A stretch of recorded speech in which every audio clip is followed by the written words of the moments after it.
Feature developers. So আমাদের আজকের video topic হলো bold tag versus strong tag বা bold tag versus strong elements. ঠিক আছে, সো আমরা যদি এখানে একটু যাই, পিকচার দেওয়া আছে যে the HTML B element defines bold text. So আমাদের HTML এর মধ্যে যে বি এলিমেন্ট আছে সেটা কি করে, একটা লেখাকে বোল্ড করে দেয়। সো বোল্ড বলতে আমরা কি বুঝি? বোল্ড বলতে আমরা যখন কোনো একটা লেখা লিখি, সেই লেখাকে যদি একটু গাঢ় করে দেওয়া হয়, কি বললাম, যদি একটু গাঢ় করে দেওয়া হয় তাহলে সেটাকে একটু বোল্ড বলা হয়। যে কোনো লেখা তো যখন আমরা লিখি তখন সেটা কিন্তু একটা জাস্ট একটা সিম্পল ফরম্যাটে আসে, বাট যখন সেটাকে একটু একটু গাঢ় করে দেওয়া হয় সেটাকে বলা হয় বোল্ড করা। ঠিক আছে, সো বোল্ড সম্বন্ধে হয়তো আপনারা অনেকেই জানেন, হ্যাঁ, যেহেতু এটা মাইক্রোসফট ওয়ার্ডে অনেক জায়গায় থাকে যেখানে বোল্ড করা যায় আর কি। ঠিক আছে, সো ওই দিকে আমি না যাই। সো এখানে আমরা কি জানলাম যে HTML বিট একটা ইউজ করলে আপনি কোনো লেখাকে বোল্ড করতে পারবেন, কিন্তু সেখানে কি হবে যে এটাকে কোনো এক্সট্রা ইম্পর্টেন্স দেওয়া হবে না বা এটাকে কোনো গুরুত্ব দেওয়া হবে না। ঠিক আছে, অধিক গুরুত্ব দেওয়া হবে না। কিন্তু যখন আপনি স্ট্রং ট্যাগ ইউজ করবেন তখন কি হবে যে স্ট্রং ট্যাগ দিয়েও কিন্তু সেম ভাবে কোনো একটা লেখাকে বোল্ড করা যায়, কিন্তু কি হবে যে স্ট্রং ট্যাগটা যখন আপনি লিখবেন তখন আমাদের যে ব্রাউজার সেটাকে একটু বেশি গুরুত্ব দিয়ে দেখবেন। কি বললাম, আমাদের ব্রাউজার সেটাকে একটু বেশি গুরুত্ব দিয়ে দেখবে।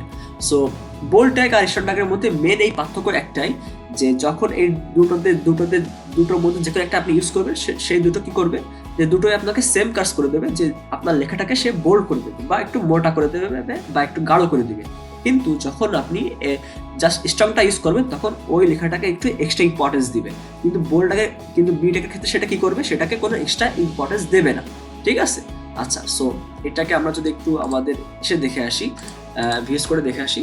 সো আমরা যদি আমি একটু লাইভ এক্সাম্পল দেখাই, সো আমি এখানে লিখলাম বি ট্যাগ, এবং বি ট্যাগের মধ্যে আমি লিখলাম যে হ্যালো বাংলাদেশ। ঠিক আছে, সো আমি যদি এখানে হ্যালো বাংলাদেশ, এবং এটা আমি যদি একটু রিফ্রেশ দিই তাহলে দেখেন এখানে কি দেওয়া আছে, হ্যালো বাংলাদেশ। ঠিক আছে, এবং আমি নিচে যদি আবার যাই, যে আমি যদি লিখি যে স্ট্রং ট্যাগ, এবং স্ট্রং ট্যাগের মধ্যে আমিও যদি যে লিখি যে আবার হ্যালো বিডি, হ্যাঁ, আমি একটু ভিন্ন নাম দিলাম।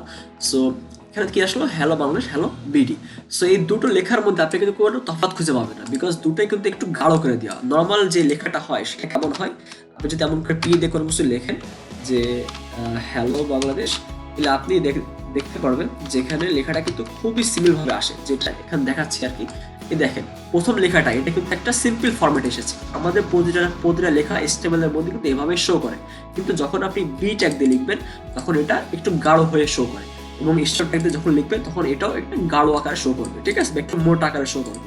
ঠিক আছে, কিন্তু মেন পার্থক্যটা কি হলো, যে মেন পার্থক্যটা হলো যখন আপনি বি ট্যাগ দিয়ে লিখবেন তখন এটা উইদাউট এক্সট্রা ইম্পর্টেন্স। ঠিক আছে, কি বললাম, উইদাউট এক্সট্রা ইম্পর্টেন্স, মানে একে কোনো এক্সট্রা ইম্পর্টেন্স দিবে না, আমাদের যে কে দিবে না, ব্রাউজার দিবে না।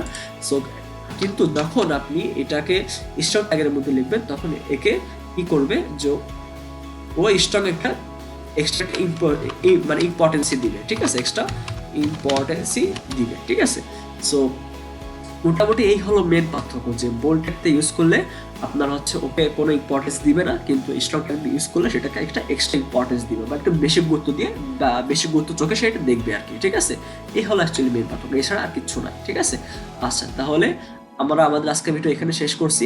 পরের ভিডিওতে আমাদের দেখা হবে, ততক্ষণ পর্যন্ত আপনারা সবাই ভালো থাকবেন, আমাদের জন্য দোয়া করবেন। আল্লাহ হাফেজ।